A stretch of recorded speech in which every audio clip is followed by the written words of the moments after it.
हाँ, महावीर छिल्लर जी हमारे साथ हैं, उद्योगपति, और उनसे जानेंगे आज पत्रकार वार्ता उन्होंने की, किस बारे में, किस विषय में की है। तो सबसे पहले छिल्लर साहब अपना परिचय दे दर्शकों को, और साथ के साथ आज जो पत्रकार वार्ता करने का जो मकसद है उसके बारे में थोड़ा सा बताएं। जी, मेरा नाम महावीर छिल्लर है।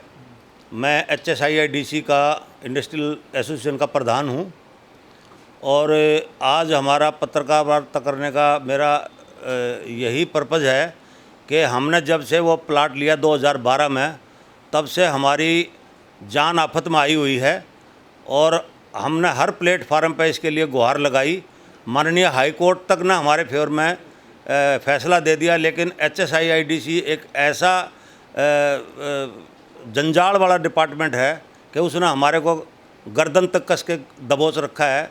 अब इसलिए हम चाहते हैं भाई, जब और कहीं पे भी हमारी कोई सुनवाई नहीं हुई, तो आप लोगों के मीडिया के माध्यम से अगर हमारी बात सरकार के कानों तक पहुंच जाए और हमारी समस्याओं का समाधान हो जाए, इसलिए ये पत्रकार वार्ता आज मैंने बुलाई है। रिफाइनरी के पास जो प्लाट दिए गए थे उनकी बात आप कर रहे हैं, तो वहाँ पर कितने प्लाट थे और कब इस पर अनाउंसमेंट, जो कि आप बता रहे हैं कि पहले भी अनाउंसमेंट इसमें लगाई गई थी, पर स्क्वायर मीटर? ये 2012 में इन्होंने एडवर्टाइजमेंट निकाली थी 5500 रुपये पर स्क्वायर मीटर की, और वहाँ करीब 950 एकड़ का वो सेक्टर है।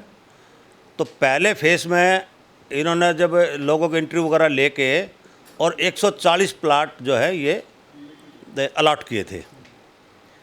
उसके बाद ये सेक्टर हमारा पानीपत बस अड्डे से 20 किलोमीटर दूर और जीट रोड से 8 किलोमीटर अंदर है, जहाँ पे ना तो कोई पब्लिक ट्रांसपोर्ट है, ना कोई शहर बाज़ार है कोई सामान मिल जाए। रिफाइनरी के कमर्शियल व्हीकल जाते हैं, लोग अपने कारों में जाते हैं। तो कुछ लोगों ने जब वहाँ जाकर लोकेशन देखी, तो कुछ लोगों ने तो तब प्लाट सरेंडर कर दिया अपने वापस। उसके बाद 2 साल के बाद वहाँ पे 1762 रुपये की एक अनाउंसमेंट आ गई पर स्क्वायर मीटर की। तो उसको देखते हुए करीब 100 आदमियों ने अपने प्लाट 10% लॉस में छोड़ दिए, सरेंडर कर दिए। लेकिन हम क्योंकि लोकल थे, पानीपत के हैं, तो सोचा भाई चलो इंडस्ट्री लगानी है, तो हमने जैसे तैसे करके अपना बजट बिगाड़ के वो 1700 की अनाउंसमेंट भरी, 6-7 किस्तों में उसका ब्याज भी दिया। और 2016 से इन्होंने हमारे को नॉन कंस्ट्रक्शन या नॉन इम्प्लीमेंटेशन ऑफ प्रोजेक्ट की पेनल्टी लगानी शुरू कर दी। तो डर के मारे हमने अपनी फैक्ट्री बना ली। एक पेनल्टी हमारे को 75 रुपये वाली लग गई, और इनका पेनल्टी का हिसाब ये है कि पहले साल 75 रुपये पर स्क्वायर मीटर, अगले साल 150 रुपये पर स्क्वायर मीटर, और उसके बाद अगले साल 300 रुपये पर स्क्वायर मीटर की इनकी पेनल्टी बहुत मोटी है। पेनल्टी इसलिए लगाई कि आप वहाँ पर फैक्ट्री नहीं लगा रहे। जबकि फैक्ट्री लगाने का वहाँ पे कोई ऐसा फैसिलिटी नहीं थी। 2017 के बाद तो वहाँ पे पावर ही आई है। उससे पहले तो एग्रीकल्चर कनेक्शन हमारे को मिला हुआ था, जो सिर्फ 2 घंटे आता था। तो ऐसे में छोटा जो इंडस्ट्री लगाने वाला आदमी कैसे सर्वाइव कर सकता है। तो इसीलिए मैं कह रहा हूँ कि ये डिपार्टमेंट इंडस्ट्री लगाने वाला नहीं है, ये अजगर है जो एक बार कस का पकड़ लेता है, तो उसको जब तक वो मर नहीं जाएगा उसको खींचता रहता है।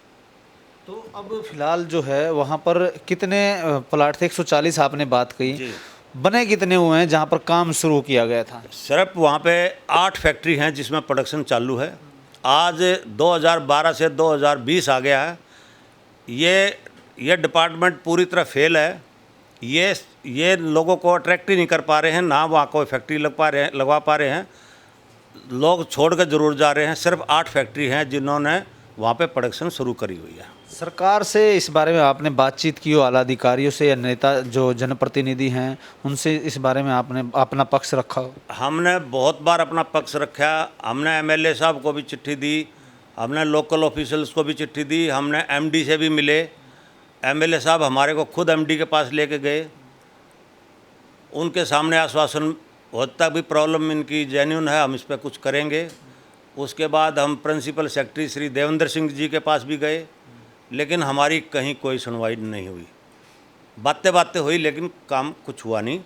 क्या लगता है सरकार पर जो अफसरशाही है, आप जैसे कि आप बता रहे हैं, चाहे एसडीसी की जो लगातार आपने आरोप प्रत्यारोप दिखाए, तो सरकार और प्रशासन में क्या तालमेल नहीं है या किस तरह से देखते हैं? सर, हमारा कहना ये है कि सरकार बहुत अच्छी है, सीएम साहब बहुत अच्छे हैं, लेकिन प्रशासन पे कंट्रोल होना बहुत ज़रूरी है। ये प्रशासन सरकार की एक भी बात नहीं मानता। अभी पिछले साल हमारे को एक और अनाउंसमेंट आ गई 3413 रुपये की। जी। तो उसको देख के जो बचे हुए 10-5 आदमी थे वो भी छोड़ कर चले गए, लेकिन हम 8 आदमी और जो 2-3 आदमी ऐसे हैं जो यहाँ बाहर रहते हैं कि जिनको पता नहीं क्या हो रहा है, वो हैं। बाकी सब लोग यहाँ छोड़ कर भाग गए। लेकिन उससे पहले सरकार ने एक पॉलिसी बनाई जो बहुत अच्छी थी, 8800 रुपये रेट फिक्स कर दिया कि ऊपर नहीं जाएगा। उससे ऊपर रेट अगर वाली अनाउंसमेंट कोई आएगी तो गवर्नमेंट उसको खुद बियर करेगी। ठीक है। तो और लेकिन उसमें हम 8 आदमियों को गवर्नमेंट ने छोड़ दिया, डिपार्टमेंट ने, भाई आपने तो ईएमपी 2011 में ले रखा है इसलिए आपको ये बेनिफिट नहीं मिलेगा। तो हमारा ये कहना है कि भाई हमने जो गवर्नमेंट चाह रही थी उसके हिसाब से इन्वेस्टमेंट किया, हमारा बजट बिगड़ गया, हमारे को अनाउंसमेंट भी देनी पड़ी, लोगों को रोज़गार भी दिया, अब बेनिफिट हमारे को क्यों नहीं मिले? क्या हम इस देश के नागरिक नहीं हैं? ये अन्याय हमारे साथ क्यों हो रहा है? हम यही कहते हैं भाई हमें भी 8800 मर्ज कर दो। जो 3700 हैं वो 8800 पार चला गया फिलहाल, जो आप कहना चाह रहे हैं। हमारा अगर ये आज की अनाउंसमेंट मैं ले लूँ और जो इसकी अनाउंसमेंट भरने के बाद जो ब्याज भी मेरे ऊपर लगेगा, तो ये मेरे को 12,500-13 हज़ार रुपये गज में जाकर ये प्लाट पड़ेगा। तो अब आप पत्रकार वार्ता के दौरान बता भी रहे थे कि इसमें आप जो अनाउंसमेंट लगी है उसमें 1000 रुपये तक भरने के लिए तैयार है, इस तरह से हमने गवर्नमेंट से, डिपार्टमेंट से ये दरख्वास्त की थी। इन्होंने मानिकपुर में हमारे जैसा एक केस था, जब ये दूसरी अनाउंसमेंट आई तो उन्होंने एक रिप्रेजेंटेशन दिया कि भाई हमें इसमें छूट दी जाए। तो इन्होंने अनाउंसमेंट जोड़ के और जो अमाउंट बना उसमें 20% की एक मुश्त छूट दे दी। तो उसमें उनका वही रेट बन गया जिस रेट पर फिक्स किया हुआ था। हम भी यही कहते हैं कि भाई जो हमारा 7800 रुपये पड़ा हुआ है, इसमें 3413 रुपये जोड़ लो और 22% की हमें रिबेट दे दो, हमारा 8800 हो जाएगा। जो हमारी डिमांड है हमें भी 8800 में मर्ज कर दो। 950 एकड़ में जब आप सारी बियर कर सकते हो तो 8 आदमियों से ना तो गवर्नमेंट का कुछ खजाना भरता, लेकिन हमारा पेट ज़रूर खाली हो जाएगा, हमारी इंडस्ट्री ज़रूर बर्बाद हो जाएगी और हो चुकी है ऑलरेडी। तो अब लगता है कि जैसे कि अब आपने ये भी बताया कि शहर से दूर है तो मज़दूर जाने में भी दिक्कत होती है, तो इस तरह से अन्य जगह इससे ठीक पड़ रहा है या प्राइवेट सेक्टर की बात की जाए? जी देखिए, आज हमने वहाँ पे 8-9 साल पहले लिया था, आज मेरा प्लॉट वहाँ 13,000 रुपये के आसपास जाकर पड़ रहा है। और दूसरी तरफ ये जो पुलिस लाइन के सामने अभी एक प्राइवेट पार्क बना है, इंडस्ट्रियल पार्क अलीशान के नाम से, उसकी लोकेशन इतनी बढ़िया है और उसका रेट है सिर्फ 6275 रुपये। ना आगे कोई अनाउंसमेंट आनी ना कुछ और आनी, बिल्कुल जीटी रोड पे है, जीटी रोड से 1 किलोमीटर अंदर है और हम यहाँ से 20 किलोमीटर दूर पड़ता है बस स्टैंड से, इसलिए लेबर जाने में भी दिक्कत है, कोई ट्रांसपोर्ट नहीं है। बिल्डिंग बनाना भी वहाँ पर डबल पड़ता है, लेबर नहीं मिलती, बहुत तरह की हमें समस्याएं आई हुई हैं। डिपार्टमेंटल जो है, कहने का मतलब ये ज़रूर आपने ये कहा इनडायरेक्ट तरीके से कि प्रशासन सरकार पे हावी है फिलहाल। प्रशासन सरकार की बात ही नहीं मान रहा। हमने मानिकपुर के रेफरेंस को लेके हमने कोर्ट में केस डाल दिया कि जो मानिकपुर वाले को रिबेट जैसे दी गई है वैसे ही रिबेट हमें दी जाए।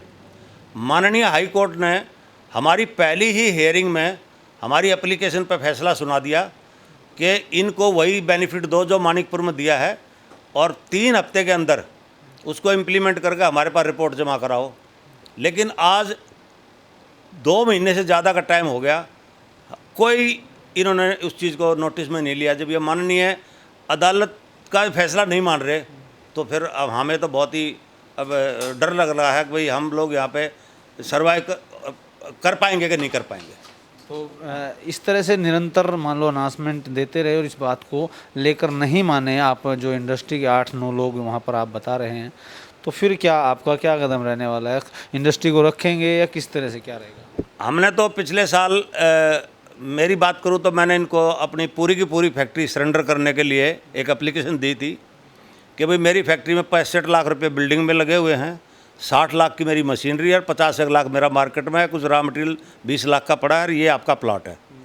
मैं हाथ जोड़कर इसको वापस करना चाहता हूँ। मुझे ये बताया जाए, RTI लगाई थी मैंने कि मुझे ये बताया जाए कि मेरे को कितना पैसा वापस मिलेगा मेरी जान छोड़ने का। तो इन्होंने मेरे को एक चिट्ठी लिख के दे दी कि भाई एज़ पर रूल आपके प्लाट का सिर्फ पैसा मिलेगा, वो भी 15% पूरे की वैल्यू काट के आपको बाकी पैसा मिल जाएगा। बात और करना चाहता हूँ, अभी सरकार यहाँ पे 950 एकड़ ज़मीन को इंडस्ट्रियल पार्क जो ले रखा, अभी वो जंगल बना हुआ है। अब वहाँ पे कह रहे हैं भाई 1700 और ज़मीन लेकर 1700 एकड़ का हम यहाँ पे बल्क ड्रग पार्क बनाएंगे और बाहर से भी हम बायर को बुलाएंगे, विदेशी बायरों को बुलाएंगे।